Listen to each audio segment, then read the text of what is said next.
Yeah. You guys are doing good though, right? That was real encouraging. You guys are doing good, right? You guys are ready for a session, a workshop, and another session, right? Okay, good. Got some awesome workshops coming up for you. I certainly hope you guys will get to attend all of those. Actually, you won't get to attend all of them. You'll only be able to attend one of them. But got... What? Man, Eric's not going to believe this. This is... Dan, what are you doing? Look at that. No, that's wrong. Dude, did you just rip the Bible? Well, it may look like that. Well, I mean... Dude, what are you doing? I mean, it's like, it's all wrong. And so it's not like I'm ripping, or burning an American flag or something like that. But, everything in here that I'm finding, you gave this to me earlier, and so I've been reading it. And have you actually read this stuff? Yeah. Okay. Well, check this out. Most of it's wrong. Are you aware of that? Most of the Bible is wrong? Yeah. There's parts in here that are just kind of goofy. Like what? See, well, I didn't go to some fancy, academically advanced Christian school like you. Right? Okay. But at least in public school, they taught me better than this. Because look, it says here, did you see the T-Rex fossils that are out there? There's a T-Rex tooth, right? It's sharp and it's pointy. Yeah. I mean, obviously, they're created to eat meat, right? But it says here in Genesis chapter 1 that all the animals were created to eat plants. Okay, that's wrong. That's stupid. That's just... Okay. Don't rip the Bible like that, man. Now, right here, there's also another part. We know that all kangaroos come from Australia, right? But here in the Bible, it talks about how the ark came to rest in the mountains of Ararat. And so they expect me to believe that all the kangaroos that exist in Australia today originally came from the Middle East? See, that's stupid. That's wrong. We don't need that part in there either. That's just wrong. I don't understand why that stuff's in there. Dan, you're not supposed to rip the Bible. You're not supposed to destroy it like that. Well, that's what I thought too. But have you heard of this guy called Moses? Yeah. Okay, over here in Exodus chapter 32, he actually takes the 10 Commandments, right? Yeah. It's like he's got these 2 tablets written on by the finger of God. He writes the commandments on it. And he took it, and according to this story, he takes it and he throws them down, and they break all over the place. And he destroys all the 10 Commandments. Yes, see, that's wrong. You shouldn't do stuff like that. So that doesn't belong. Dan, please. That's stupid. Seriously, dude. I don't know about all this creation stuff and everything, but I just know if I just stick with Jesus, that's all I can do. I'll just trust in Jesus, and I'll let you worry about all the creation stuff. I don't know. Well, but I'm going to go in here and have some pizza. Well, there's not any left. We ran out. Sorry. But, dude, keep reading that. Don't rip that anymore, dude. That's good stuff in there. Don't rip it up. Okay. Just learn from it. Okay, well, learn. I'll check it out. Wow. Dan makes a good point. There's a lot of us in our lives that we wouldn't actually get up and rip a Bible. But in our day-to-day lives, we rip pages out all the time. We don't need that. We ain't got to abide by that. That's not something we have to do. No, I'm not going to believe this. I'm not going to believe that. And the purpose of this conference is to reveal truth. Real truth. To show you what truth is. And to give you an avenue, to give you a way to take that truth and get it out into the world, and to spread that truth to anybody who will listen. That's the reason for this conference. It's not just to prepare you, but it's also to motivate you to get busy, to do something that's going to make a difference. There's a war going on. If you don't shoot, carry bullets, do something. That's the purpose of this, is to help get you motivated, train you. That's what some of these workshops are for, to get you motivated, to get you going, to get you busy. And I certainly hope that you will do that when this conference is over. I pray that you will get resources. We've got some awesome resources here that you can get your hands on to get you motivated, get you the information you need to get out there and get busy and share God's Word with others. Yeah, we probably wouldn't tear pages out of the Bible, but we do it all the time. We do it all the time. Let's treat God's Word the way it ought to be treated. Let's live our lives according to that. I hope you guys will enjoy Dennis Swift once again. I know you will enjoy Dennis Swift once again. Fascinating information about the Ica stones. And, people were a lot smarter than we are today. You know, there's no question about it. Absolutely fascinating to learn these truths. So I hope you'll learn this and understand that, yeah, we ain't got it all together. We need to trust in the one who does have it all together, okay? Let's give Dennis Swift a warm welcome.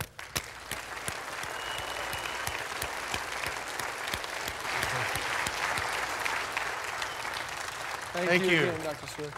Thank you again. Yes. Well, being on this stage platform reminds me of the old MASH TV series. Yeah, my dad was a general in the Army, a general nuisance, and I'm a little nuisance. I'm back to bother you this afternoon. My dad was very patriotic. He laid down the stripes, and I saw the stars. But it looks like I'm seeing stars again. This cap reminds me of my childhood. Bad luck and no love. I didn't have a stitch of clothes until I was 3 years of age, and then my mom knit me a little cap so I could stand at the window and look out. And every Christmas, all I ever got was batteries. No toys, just batteries. Bad luck and no love. My dad did one nice thing for me. He took me for a boat ride 3 miles out into the lake. Threw me out. To swim to shore wasn't bad. The tough part was getting out of the bag. Bad luck and no love. Even my brother didn't like me. He traded me to his friend for a hamster with asthma and 50 cents. Yeah, and then his friend wanted back the hamster. Bad luck and no love. I thought I'd found true love one time. I was on an airplane, and the stewardess looked at me and she said, "You remind me of a movie star." I said, "Really? Which one?" She said, "Lassie." Bad luck and no love. When I was a kid, I was kidnapped, and the kidnapper sent a ransom note to my parents. It said, "Give us $10,000 or you'll see your kid again." The only bathtub toys I had to play with, that my parents would allow me to play with, was a toaster and a hairdryer. But then I was eating Sugar Pop cereal, and this is the true part, as a child, and they advertised for dinosaurs, that they had little plastic dinosaurs. If you cut off the box top and sent in 25 cents, you'd get a plastic dinosaur. And I remember being at my grandmother's house, I'd always run out to the mailbox to see if I got my little dinosaur. Little did I know that years later, after attending 9 different universities and colleges and studying for 3 PhDs, I have more degrees than the thermometer. I was educated to be obsolete, that I began to believe that dinosaurs and man didn't live together. But did dinosaurs and man live together? That's our topic this afternoon, and we want to look at that evidence. You know, I don't need to tell this group that scientists say that 65 million years ago the dinosaurs were extinct. If there would be any evidence to the contrary, then evolution would be DOA, dead on arrival. That evolution would melt down faster than the Wicked Witch of the North. I'm looking here at Acambaro, Mexico. This is Waldemar Julsrud. He was a German hardware merchant, and in 1923 he was the co-discoverer of the Chipicaro culture, the oldest in Mexico. But on a sunny day in 1944 in July, he was riding his horse on the side of the mountain of El Toro. He looked down, he saw a piece of pottery sticking out of the ground, and got off the horse, dismounted, dug it out of the ground, and from there they began to find many, many, many pieces of ceramics. When I went to the Schnitzer Auditorium to hear Dr. Stephen Gould in San Diego, California, you know, auditorium is a compound Latin word. Audios to hear and Taurus to bull. That's what you do when you go hear evolutionists. A sanctuary is a compound Latin word. It means the place of the Spirit and truth. We come to hear the Spirit and truth when we come into here. Cosmetics is a compound Greek word. It means to bring order out of chaos. Hello, ladies. But Waldemar Julsrud, this collection began to amass to an astonishing size. This is a hardware store there in Acambaro. This is his old mansion. It was a city block long. It had 12 rooms. And he collected over a period of 20 plus years as they were digging, various people excavating 37,500 artifacts. This museum is one that scares scientists, his collection, because in the collection, as they began to assemble it, was not only faces of people and statues of Polynesians and Inuit people and Egyptians and Negroid faces. That was enough to scare the scientists.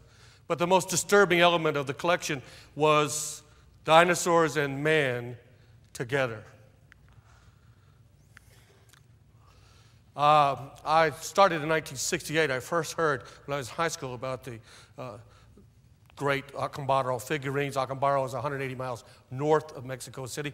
I went down there a few years ago. The collection was in ramshackle cardboard boxes in a storage area. We got permission to get them out. And they had a federal police guy there with an AK-47 guarding the collection as I was taking them out and Don Patton was photographing them. How did I get a hold of the gun? I told him there was job openings at Walmart in Dallas. No. We trade. He let me look at it, and in that collection of dinosaurs and other animals that are supposed to be extinct are not even on the North American continent. For what you're looking at right here is a rare species of horse from the Pleistocene period of Owens Corvinus. These horses were not even supposed to be indigenous to the North American continent. It was supposed to be the Spanish who brought horses here, and they were domesticated. Is that not right? Yes. So they not only found, see the kind of frill in the back of the horse like that? That's the way these horses looked. But they also found in the places the teeth of that species of horse. Took it to Gaylord Simpson at the American Museum of Natural History. It was identified. These teeth were identified as that species of horse. And about 4 years ago, outside of León, Mexico, they have found many fossilized remains of this species of horse. They did exist there. Another proof of the Acambaro collection. This is vulnerable to children later in life. There is a dinosaur bone there. That's what you're looking at. Some of this material is disappeared out of the collection. In fact, when we were looking at it, there was a newspaper reporter there, and I muttered under my breath, well, we've looked at 863 objects. How many boxes do you think are left in storage? And the guy said 64 or more, about that, 64. I said, I figured, whoa, that's only about half of what the collection used to be. And it became a national scandal. The guy put it in the newspaper. Vicente Fox was the governor of Guanajuato at that time. Now he is the president of Mexico. He became interested. We went to the National Institute of Anthropology and History. We put pressure on them to try to give us an excavation permit. We went with Don Patton and this gentleman, Carlos Perea. We found him. He was the head excavator at a place called Old Chipicaro in the 1940s. As they were excavating there, he had never seen the jewelry collection. Didn't know about those figurines. We showed him pictures, and he said, yes, here's a dinosaur like this that we excavated at Chipicaro, that kind of figurine. And we also found, he said, in an Indian tomb, a mummified remains of, he described it, we have it on video, of a creature about 18 feet long, arms and hands like this, paws, claws, and what's a description of some kind of dinosaur. But in this collection, we see dinosaurs standing up on their back, just like Robert Bacher in his Dinosaur Heresies in 1986 depicted them accurately. We see other dinosaurs from the 1955s. One of them in the collection, if you look at the early times of the iguanodon, the first dinosaurs, fossils discovered in the 1840s, when they looked at the discombobulated pile of bones, they didn't know how to assemble it. And as they assembled them together, they put it together wrong of what the dinosaurs looked like. In the Gilsford collection from the 1940s and 1950s, we can look back on those figurines, and because of the pressure we put on the government, they did do a catalog of them over 2 years, digital camera. There's 20,000 of them left in the collection. And among those, about 2,000 of them are dinosaurs. But from the 1940s and 1950s, there's iguanodons in that collection, and they look exactly like they're supposed to do by modern paleontologists. And about 60 rare species of dinosaurs. One of the rare species of dinosaurs we could only find in a Japanese paleontological book. We see these figurines. Here's another one, an astonishing collection. Earl Stanley Garner, who was the most famous, and the Perry Mason series came out of his detective novels. He became in detective mysteries. He became involved in this. Charles Hapgood became involved. He went down there. There's radiocarbon 14 dates going back 1,000 years. Thermal going back to 2500 BC. In fact, the Mexican government became involved in 1954. They finally dispatched a team of the most prominent archaeologists and paleontologists from Mexico City. They went there and said, we're not going to dig by El Toro, we're not going to dig in these other locations. They were going to choose our own location. And on the fourth day, they made a startling discovery. As they were digging down, they found some dinosaur figurines. I have a copy of the official report. And we translated it from the Spanish, and in it it says, in spite of the legality of the find, these cannot be real, because they depict dinosaurs. On the basis of the life form, they kicked out the evidence. So we see these. Remarkable. It's proof that man and dinosaurs lived together. You know, there's an infinite variety of ways that you could disprove evolution. Of course, if you were to find anything in the fossil record out of order, dinosaur and human footprints together, or any objects out of order, it would show that dinosaurs and man lived together. We go down to northern Peru. This is the Mochi civilization, who inhabited the northern coast and deserts of northern Peru from around 30 AD to 900 AD. I would estimate that I've looked at maybe 400,000 plus vases of different Indian cultures down there, pre-Columbian. Not only Mochi, but Nazca and so forth. I haven't handled every one of them, but I've looked at them, and many of them I've had in my hand. In the Mochis, we see, can you see that dinosaur? The Mochis are famous for their stirrup pot vases, the cylindrical vases and portrait figurines that they made. It's always red on white or white on red. We see out of those, I have now found 11 of these to depict dinosaurs, and all of these are the same type, similar species. They have dermal spines. We know it was Stephen Zirkus in 1992, who was the first one to publish in Geology, 1992, that dinosaurs had dermal spines from the fossilized remains of the quarry in Wyoming. And we see that they're similar to an iguana, that the frills on the back in different positions, these are correctly displayed and depicted, anatomically remarkable. You heard about the runaway bride over in Georgia? Back there, maybe it was a fiancé. Our kids don't get out by the sea because there's a dinosaur down there. They had to have seen them in real life to depict them so accurately. Here's another one of the dinosaur vases, one of my favorites. If you look at the head and the teeth protruding out and so forth, just as astonishing. This is enough right here to put any atheist or agnostic or skeptic out of business. These vases are in museums in Peru and other South American countries. They are authentic. They were found in official excavations, most of them in the 1920s, and some of them were in the collection of the vice president of Peru in the 1920s. We see other of the vases here. Also, this relates to the ecostones that I showed you last night, because throughout the Indian culture, pre-Columbian civilizations, what we see depicted is the warriors fighting these beasts in combat. But they always show the men, warriors, of equal size or greater size than the beasts they're fighting. Not only is this in the Mochi vases, but also in Nazca, in the fabrics I've shown you, the vases from Nazca, the stones, and also the ecostones, another one of the dinosaurs. Isn't this remarkable?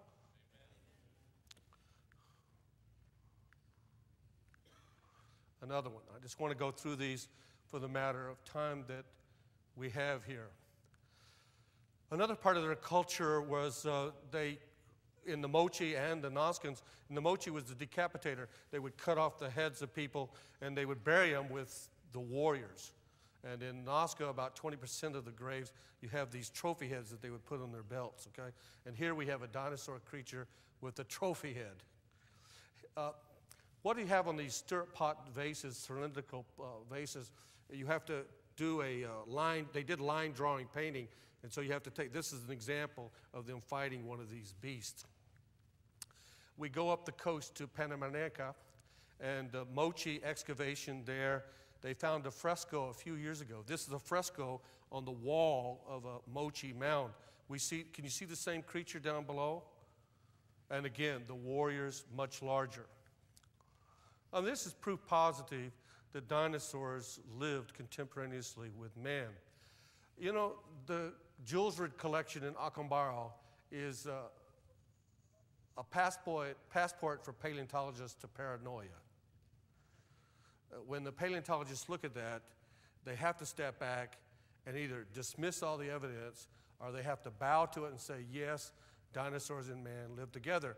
And if that's the case, then the evolutionary flimsy tower of time comes toppling down to the ground in a crumbled heap, and it ushers in an intellectual cataclysm.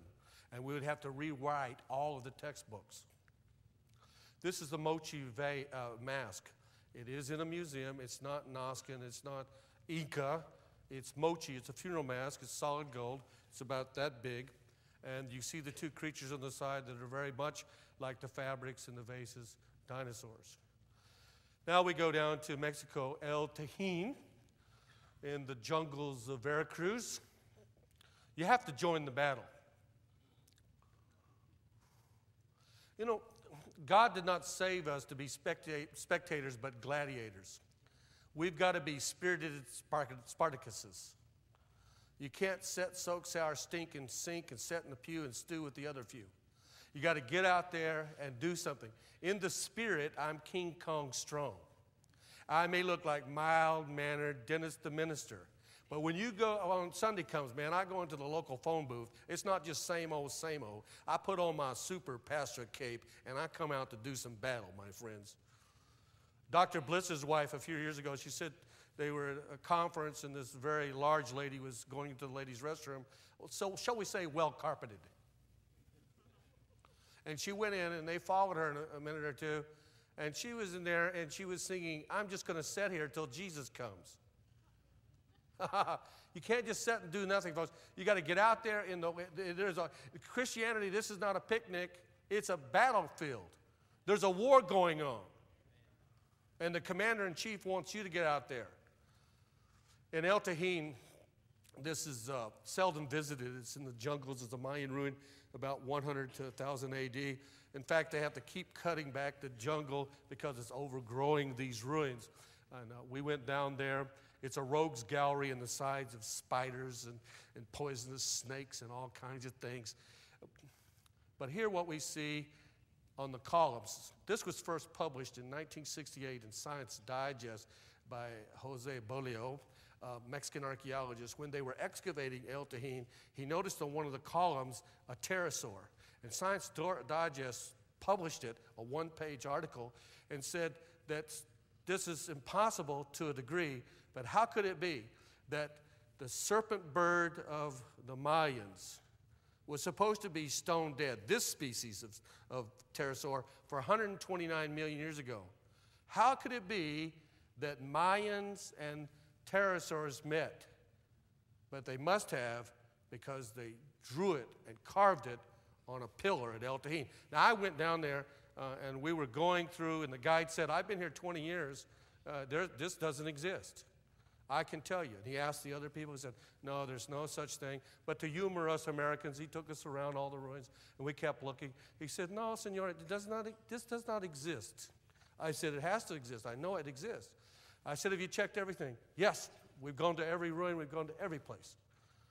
And I said, "Well, do you have a storage area?" "Oh, yes, we have a storage area." So they got the key, went over to it with another gentleman. They opened up the storage area, and there was the column. And at the bottom was a pterosaur, or pteranodon. It has a serpentine neck, the head crest, all of that.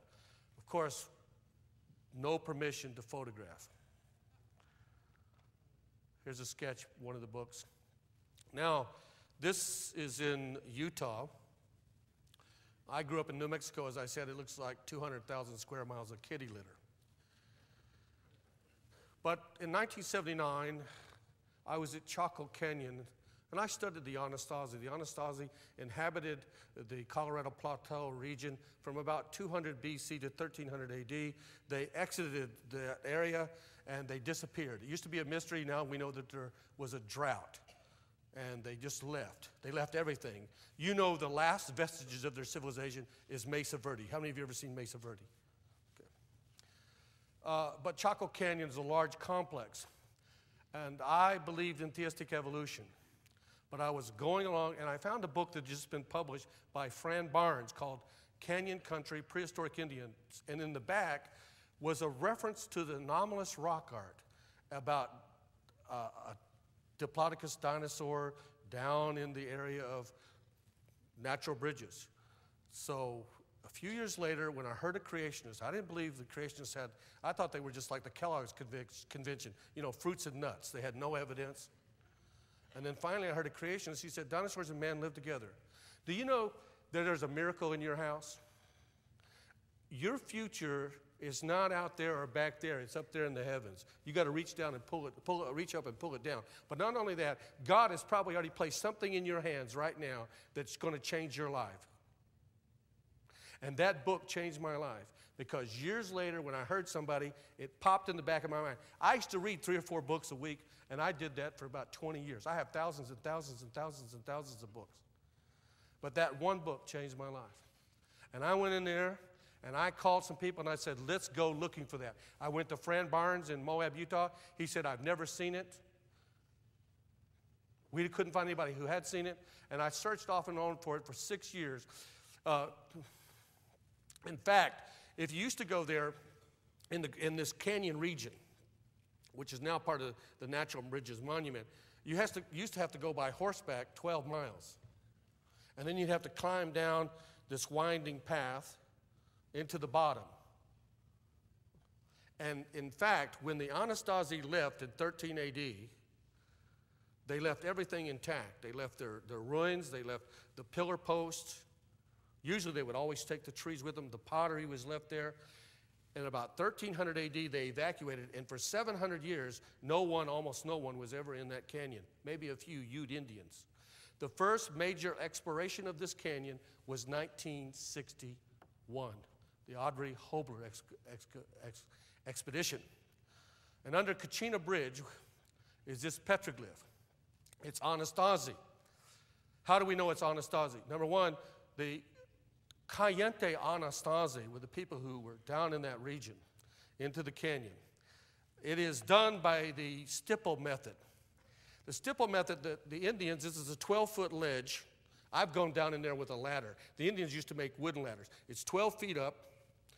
The dinosaur is 36 inches long. The tail is about 17 or 18 inches long. I've done a rock art rubbing there before. The desert varnish all around it, heavy patination, takes hundreds of years. Can you notice that? There's desert varnish that builds up over a period of time.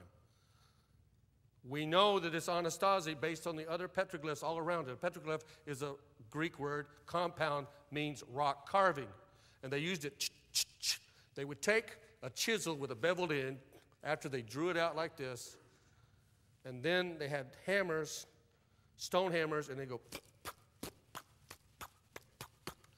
with phenomenal accuracy and about 50 to 75 hits per square inch. That's how they made it. I know that. I've studied it.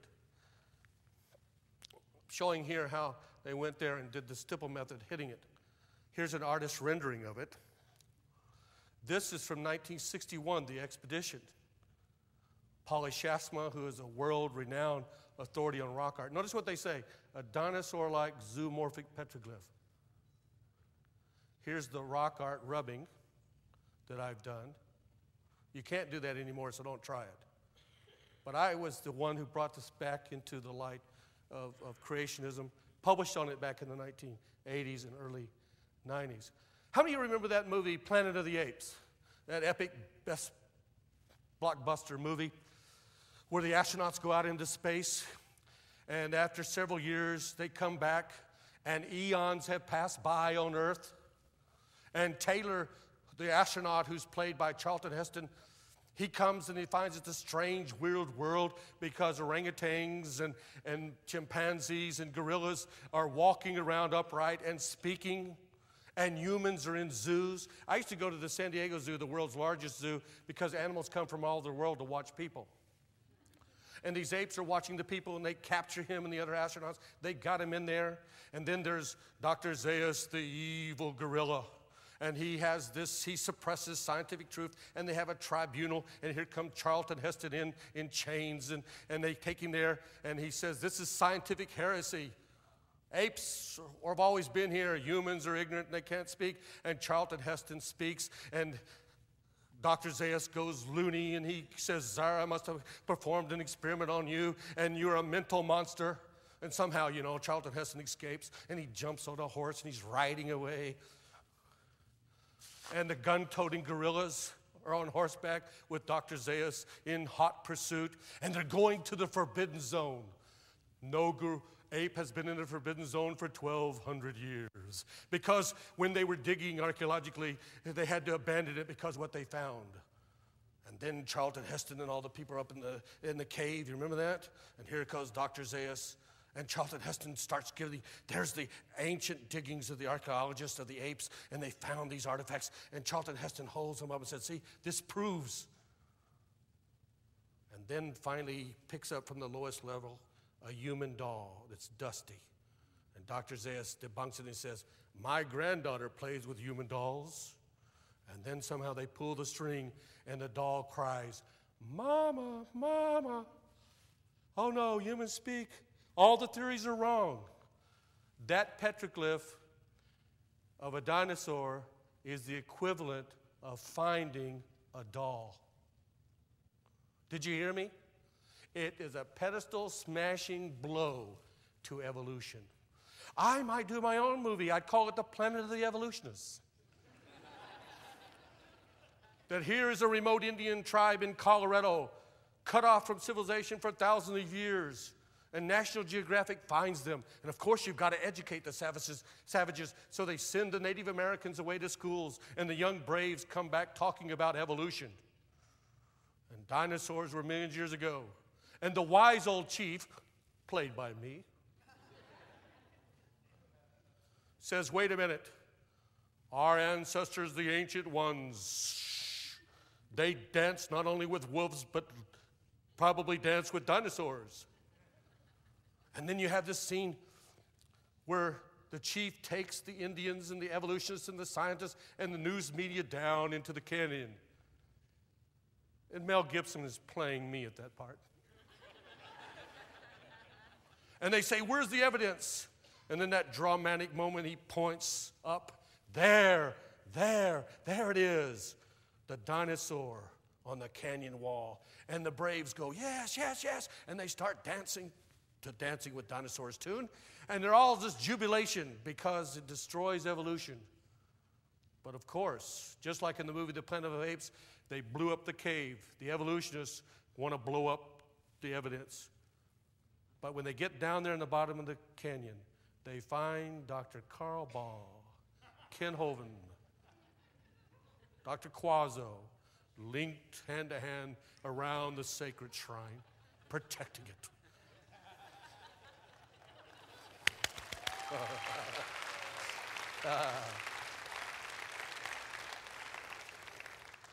My friend, God a long time ago left some evidence behind. And of course, if they did film the movie at the end, then people would be chanting in the streets, save the planet from the evolutionists. Well, here's the references to, in Barnes' book about the petroglyph. Another one in regards to the other anachronistic oddities and anomalies of rock art. So that's what we're investigating. In 1998, I was way out in a remote region of Utah, Cowboy Caves. It's about 130 miles from the nearest town. And I'd heard a rumor that there was a Triceratops petroglyph. We didn't find it. I was with Don Patton. We went back into Moab, and I stopped at a rock shop. And that day, I was wearing a Bolivian jacket. It was so loud, it would talk to you. And so this old leathery-skinned old-timer said, son, where'd you get that jacket? I said, down in Bolivia visiting Olivia's sister, Bolivia, okay. And he said, what are you doing there? And I said, I travel around looking for dinosaurs and man evidence. I said, you ever seen anything like that? And he turned and started proceeding out of the rock shop. And I followed him. And he went to his old pickup and he opened up the door. And I said, well, sir, have you ever seen anything of dinosaur petroglyphs? He said, I've lived around here 60 years. He said, once. 41 years ago, I had a rancher call me and tell me that he had on his property a petroglyph of a triceratops. And he said, I went to see it. I said, well, was it triceratops? He said, it looked like it to me. He said, I told a paleontologist in the state of Utah, and he said, leave it alone. It could ruin my reputation. I'm not going to come and look at it.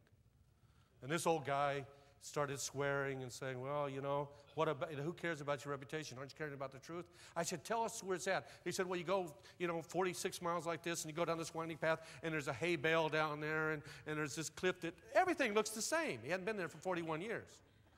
And then as he's getting ready to leave, he said, the only people I don't want to know about this are the creationists.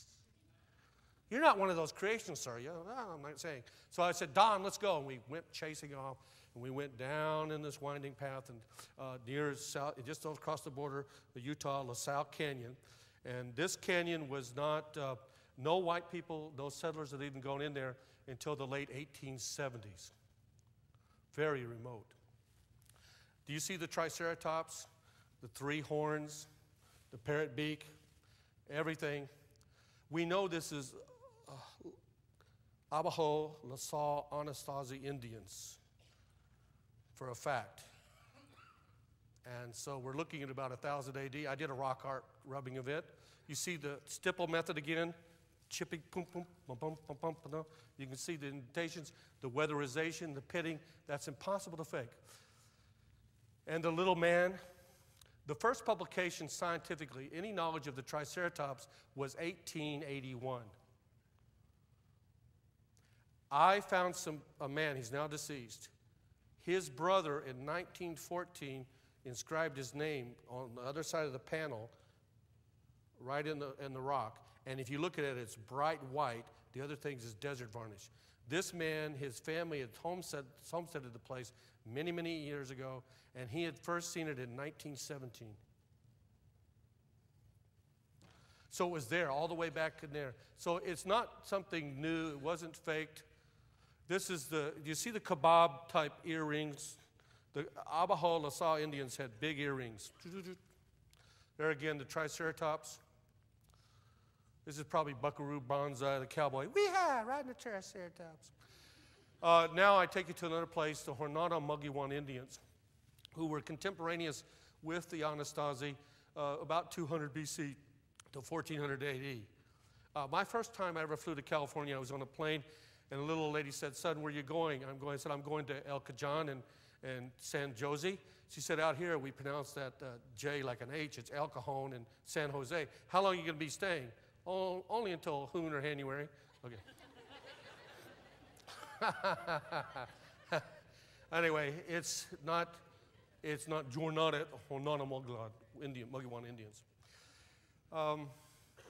You need to pray. Do you believe in prayer? I hope you do believe in prayer. The Holy Spirit knows where. Do you know God knows where everything is? He knows everything about our lives. He knows every hair that's on your head.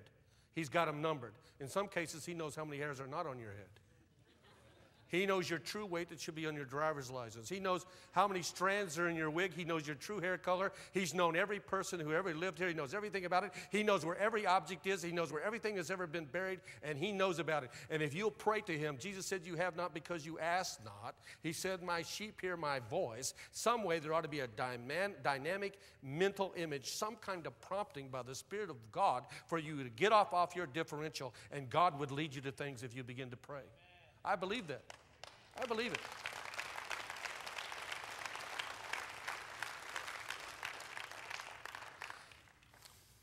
Just after 9/11, I felt this prompting to go look for another petroglyph.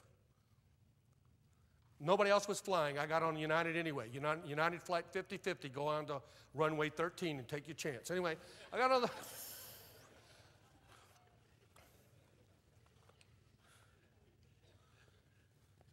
because I'm going to get another star in my cap. Anyway, okay, wait. So I get down there to this area, and you got to do that because the devil is the god of this age. And there can be a moment you'll meet somebody, and if you're there at the right time, at the right place, at that prompting, you'll get the evidence. If not, you'll miss it. And I went down there with this great petroglyph site, our Nana Mugiwan. In one area, 1 mile and a quarter by 3/4 of a mile, there's over 25,000 petroglyphs. And I stopped and I asked a guy, he said, "Is such and such?" He said, "A rancher said years ago they saw a petroglyph of what he called Godzilla, a Godzilla creature." Now, what do I need to do here? I've messed this up. Who's it? Do I put it? Who's the technician real quick while I keep talking?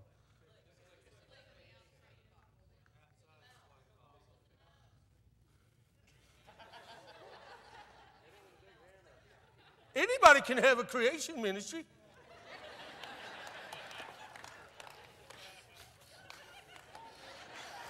Last year I couldn't even spell preacher, now I are one. Where's that guy who learned how to speak PowerPoint last year? Where's Lewis? Say it again. Come up here real quick. Come here. Come here. What? Oh, it's marvelous.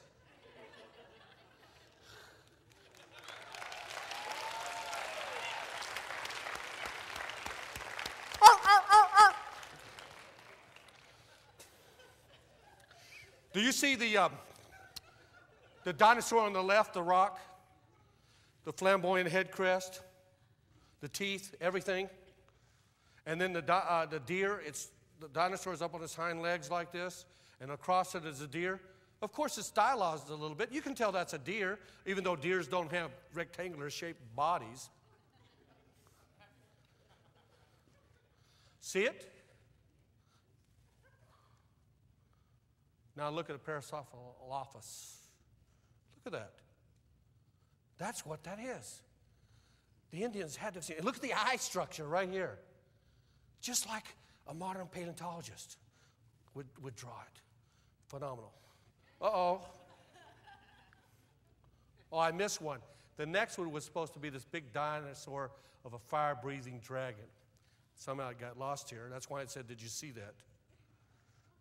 Here it is. Oh, when did you see that? See what? Me operating the computer? No, it's this.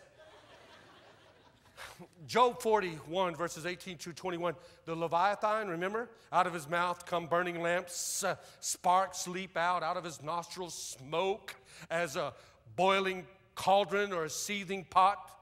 His breath kindles coals, and flames shoot out from his mouth.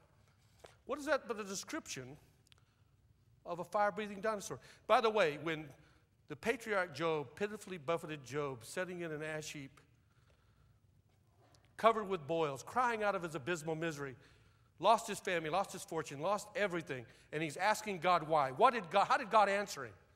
He gave him 7 chapters of science questions. Have you been to the Pleiades? Have you been to the bottom of the ocean? Have you done this? Have you seen the chief of all my creation, the behemoth? Have you seen the fire-breathing dragon? What kind of a God is this? We know him, but we don't know him. When you suffer, he gives you science questions. Here's a fire-breathing, the Wapatki Indians, the American Southwest, with the Sonola Indians. This is a very remote, inaccessible location. It's on government land, and you have to get special permission, a permit, and everything else. You have to be accompanied by a park ranger, and you have to hike 8 or 9 miles to this location. Can you see the fire-breathing dinosaur done by the Wapatki Indians? The pitting, the weatherization. From another angle, and there's petroglyphs around it. The Havasupai Indians, you're familiar with this one. I won't cover that link to that. We go to the barrier style. This is the Pteranodon pterosaur.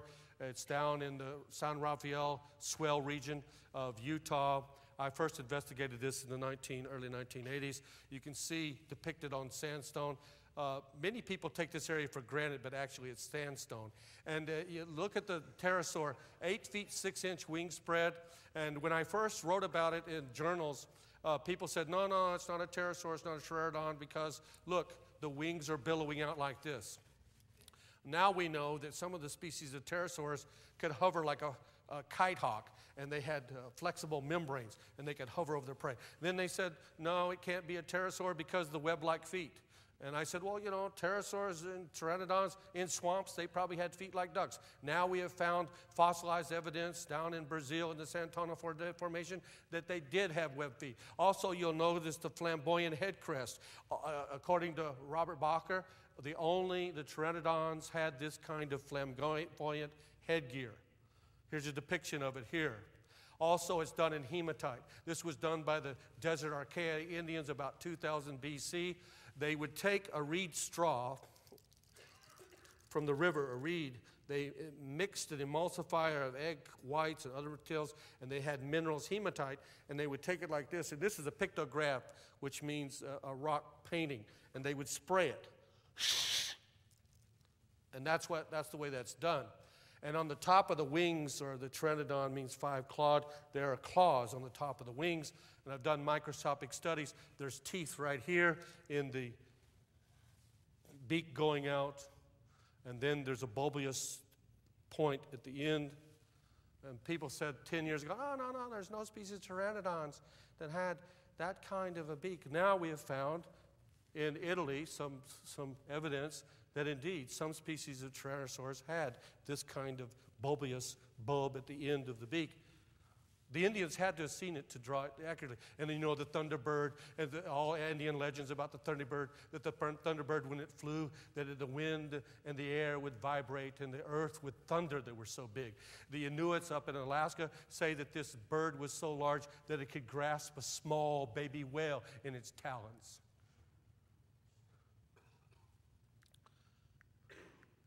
You see some other depictions. Herodotus mentions a pterosaur.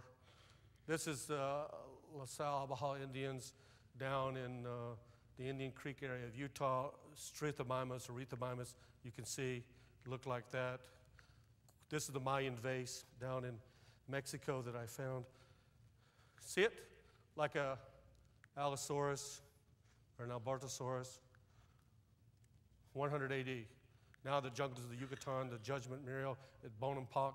If you look closely at the bottom, you will see these Mayans with headdress, exotic headdress. Then you have lions and tigers and parrots.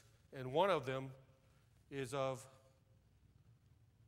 a Deinonychus species of dinosaur. Can you see it? Now we look very closely. Here's a paleontological animated replica of a Deinonychus. Here's their head. Just like, and you see the thing in the back right here? Just like the headdress that we have at Bonampak, done about 800 or 900 AD approximately. So dinosaurs were among the ones. This is a Chimu vase that I own, and there's also a dinosaur creature engaged in combat with a warrior. Once again, the warrior's larger. This is the controversial silver bell artifacts found in 1924. 4 miles outside of Tucson on the old Silver Bell Road. They were excavating in a lime kiln, and they found in this lime kiln some objects, eventually 32 of them. And Brian Cummings, University of Arizona, was involved. He was called out, and people said, no, they're a fraud, they're a hoax, because they have Hebrew and Latin inscriptions from 7 to 900 AD. There's also a sword, and you may not be able to see this clearly, but there's a 19-inch dinosaur on this sword. Can you see it better there? Somebody can see it? 19 inches long. And William Cummings, who was the curator of the Arizona State Museum, he was a professional archaeologist. He was a professor at the Arizona State University. He went down there to look at it, and they began to excavate in Cleachy and limestone. They dug a 12-foot trench, and at 12-foot trench, as they were digging along, they came to these objects that were impacted in limestone. They had to use crowbars, chisels, and other tools to get them out of the limestone. And they 32 objects, including this sword with a dinosaur on it. There was a great scandal in the controversy in the 1920s. the Smithsonian Institute, the New York newspapers were saying, it's obvious they're a fake. William Cummings put his whole academic career on the line and said, I'm telling you, I can tell you they are real. And he lost his job eventually over it. Carl Saul, who had a PhD in archaeology, Indian archaeology, he had written many articles. He was well known in the 20s. He went out and investigated. And he found that the Hohokam Indians had built a layer above these artifacts. And the artifacts were 700 to 900 AD, and the Indians at about 1000 AD had built some stuff over it. It was below that layer. Then Randolph Judd, William Randolph Judd, he was at the American Museum of Natural History. It used to be called the National Museum. He was a skeptic. He was trying to debunk it. He went down to Arizona to destroy the evidence in the terms of academically as an impossibility. And you know what he wrote? He wrote that it was obvious that the specimens were below a layer of limestone and caliche. They had not been planted there. He said, but he figured that the conquistadors had left them there in about 1540s. They had brought them when they came over across the Southwest. Wait a second, you still have a problem. From the time of the hoofbeats of the conquistadors to the discovery of the first dinosaur bones was 300 years. Of course, they are in a vault at Arizona State University Museum, and they rarely ever take them out. Oh, you know, the Nova TV special, dinosaur and human footprints were found together. This would counter evidence.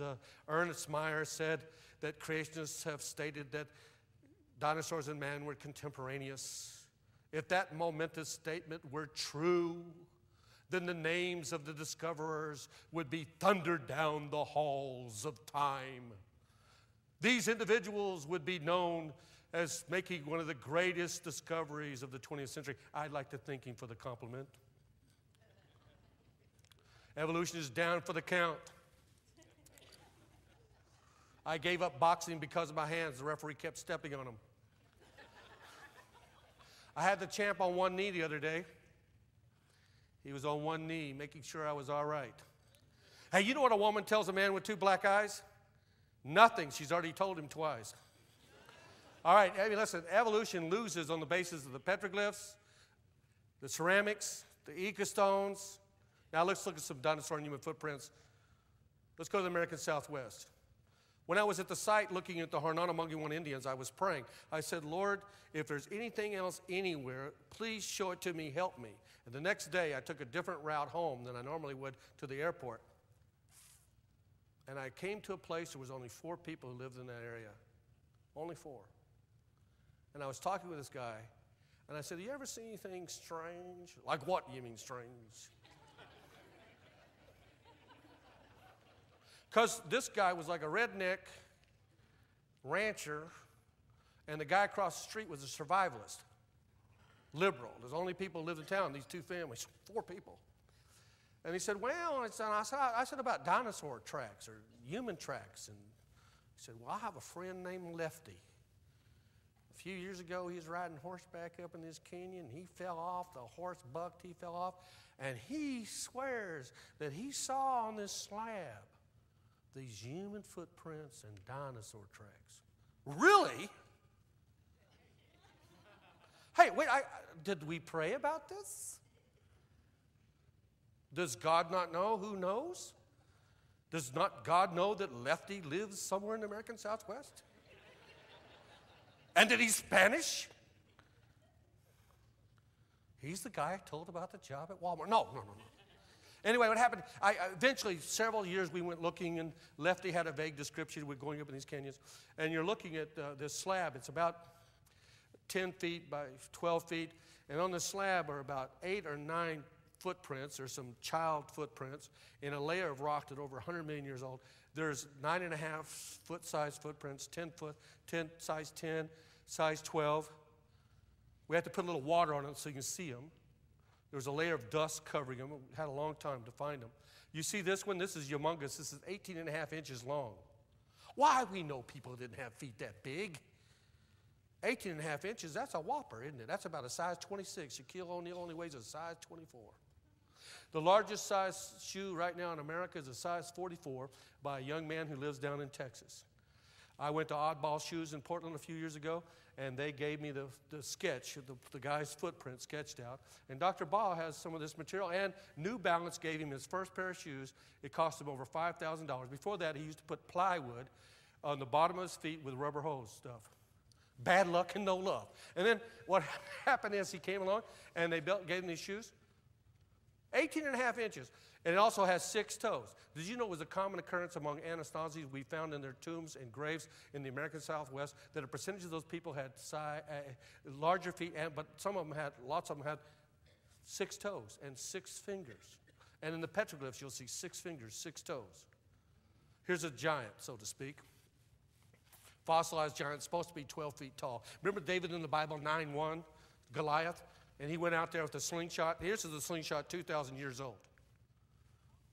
This is the way the slingshot, they didn't do it like this. They went like this. See? And when he hit Goliath, he hit him right between the running lights, remember? And Goliath said, such a thing has never entered into my mind before. And he came crashing down.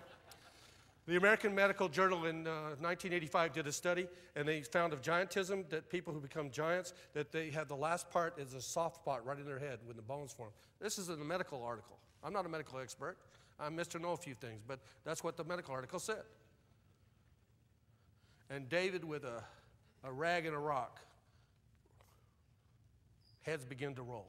And then when he knocked, you know that the ancient Israelites, if you read this stuff, do you know how they practiced?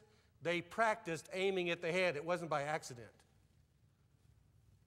And then when he had him on the ground, you know what he did? He got out his sword, and he cut off his head so fast that he didn't even know it until he sneezed. Whatever problem you face, when you get it down on the ground, you better take care of it. Here's a giant, Maganov. He's 9 feet, 3 inches. That's pretty tall, isn't it? Here's when he was 9'4", the world's smallest people, 3'6". Here's some giants in Mongolia, about 8 feet tall. Here's Robert Wadlaw. He was 8 feet, 11¼ inches. Dr. Boss probably got his jacket and his shoes at his museum. He does. Here's when he's a Boy Scout. Hello, mother, hello, father. Oh, there, see? Here's a gentleman who's 8 feet, 9¼ 503 pounds, 1900. This gentleman was 8'6", 550 pounds. This guy was 8 feet, 3 inches. Here's a lady who's 7 feet, 9 inches. Another giant, Russian giant, 8 feet. 2 giants from the Civil War, 2 giant people marrying each other. This guy was in the movies for many years, Johan Peterson. And he was 8 feet, 8 inches tall. Tallest man in the world, Leonard. He was 8'4". I understand he went through a growth spurt. He's 8'7". I got to go quickly. There's the giant footprint. More of the footprints. See the dinosaur tracks? I don't have time. Dinosaur and human tracks. Could I have 2 minutes? Can I have 2 minutes? I only need 2 minutes. Somebody got me 2 minutes. 2 minutes. Oh! 2 minutes. I'm going to quit on this. Turkmenistan is just above Afghanistan, next to Uzbekistan, Kazakhstan, Pakistan, and near Standaman and Cheepistan. It's over in Central Asia. And I was the first person from the Western world to go to the dinosaur plateau. There had been one other guy from National Geographic. The dinosaur plateau, we got to get out there and find the evidence. That's why I went to Turkmenistan. And here's the longest, 5 of the longest dinosaur trackways in the world are on this plateau on the side of the mountain. And it was so rare. They'd never even seen a white person there. These Asiatic and other Mongolian-like looking people, and they followed me around. The translator for me, he had studied English for 30 years. He had taught English for 25 years. He never met an English-speaking person. And they would follow me around. And they're Muslims. They'll cut your head off. But not super pastor. Shakabula. Anyway, this trackway is 1,020 feet long, 311 meters. It's a megalosaur trackway. It's the longest in the world. There's another one, 875 feet. See there, it is the translator's shoes inside it. That's the largest dinosaur footprint we have from the Jurassic. I had made a cast of it. It's 28 inches long, 23 inches wide. The Megalosaurus quintuple. We first read about this in Moscow News, 1983, and this was when an atheistic communist empire, and they talk about it. And this was when they were under complete control not to say anything other than evolutionary dogma. And here's what the guy wrote. He said, perhaps our ancestors, far removed ancestors, did mingle with the dinosaurs, because this Russian had gone there and seen dinosaur and human footprints together. Kurban Aminazov, Turkmenistan scientist, educated at Moscow State University, PhD, he wrote in 1986 in the Russian journal Around the World that he studied this, and he said that these human footprints, or hominoid footprints, are from the Jurassic time. They're not 5 or 10 million years ago, but at least 150 million years ago. How could it be that dinosaurs and men were together in the same place? They think this was like an ancient lake bed, but I believe it was the flood. And these creatures came together. There's also the spiral-horned goat tracks. There's mammal tracks on the same plateau, human tracks and dinosaur tracks. Alexander Bushov in Pravda in January 31st, 1995, he wrote about these footprints that he had seen. And you know what he says? He says, well, wait a second. It probably wasn't humans. It was aliens who came down in their bathing suit and promenaded along with the dinosaurs. Who says scientists don't believe in miracles? I do believe in UFOs. How many of you believe in UFOs? UFOs, uncommitted, freeloading onlookers. Every Sunday we have them. Section A, Section B. Okay. Here's the footprints. There's about 6 human footprints, full footprints, 2 half footprints, but they're size 43, triple E. Oh, that's Russian, though. American, it's 9.5. We have the guy putting his footprint there. Here's an example of the footprint, right? One of these footprints. We made cast of it, latex cast. See this? The footprint. Dr. Baugh has these. He's going to make a copy. Is Carl Baugh here? What a fine gentleman. Oh. People have asked me, whatever happened to Osama bin Laden? When I was in Turkmenistan, they have the pictures. He was eaten by a T-Rex.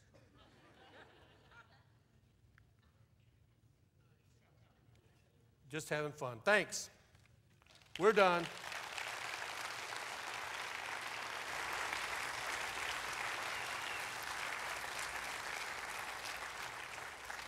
Hey, let me introduce to you real quickly Dave with Animal Alley Ministries. Come on up here, Dave.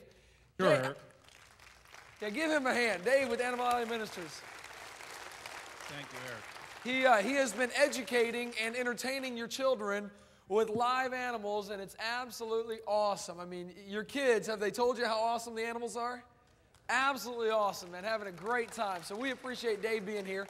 He's got a booth. I wanted to give him a little time to tell him a little bit about his ministry for you guys, okay? As Eric said, my name is Dave, and I'm with Animal Alley Ministries. Our ministry uses real, live, exotic animals to teach how to be a better Christian and teach creation and a few other values. We go churches from Maine to Florida to California. We hit about 200 a year. We've been working with your kids here today, so you probably have heard about us a little bit because the kids were having a lot of fun. Yeah. I brought one of my friends over, which I'm going to get out in a minute. Okay? By the way, Eric, by any chance, do you know, if you don't know, it's okay, do you know what the laziest animal in the world is? The laziest animal in the world is my brother. Close. I thought it was your... Yeah, actually, he's up in the sound booth doing the videotaping, and he's doing an awesome job up there. No, I would guess a sloth, but I don't know. You're right. Is it? A tree sloth might move like 10 feet in a day. It can die and be hanging from a tree for 3 days before it falls to the ground. You're kidding. Now, evolution teaches us that the best animal, the quickest, the strongest survives. That's a good point. That is the weakest, dumbest animal I know. Of the 4,400,000 animals, I wonder how some survived. It wasn't for the Lord creating them all. I have one of my friends here today, and we have him up here on purpose because he volunteered without knowing about it to hold this animal for us. Who did? So, you did. I did. Yes, you did. Let me get him. when he says live exotic animals and then he says, I'm going to deal with it. I don't know about that. We have 60 to 100 live exotic animals, Eric. This one here is given to us from a TV show. He's been on TV more than your dad. Wow. So, and that's a lot that's hard to beat. This guy here, you guys get TV down Florida, right? You guys get, it's Animal Planet by any chance? Animal Planet, yeah. Animal Cops. This one's by Animal Cops New York City. The state didn't know what to do with it, so they gave it to our ministry. We teach with it, and I'm going to get him out. Eric, would you put your two hands like this, please? No. Eric, trust me. I get to keep my two hands after I do that? You get to keep your two hands. Remember, he came here with 2 fingers, okay? This guy here was secured earlier. My son did it. And Eric, for your safety, we took all the proper safety precautions. Holy cow. This animal is a friend of ours, which your kids were petting earlier. Oh, my goodness. Here you go, Eric. Our Lord created 34 species of crocodilian. This is one of them. This is an American alligator. He's a Caesar from New York City.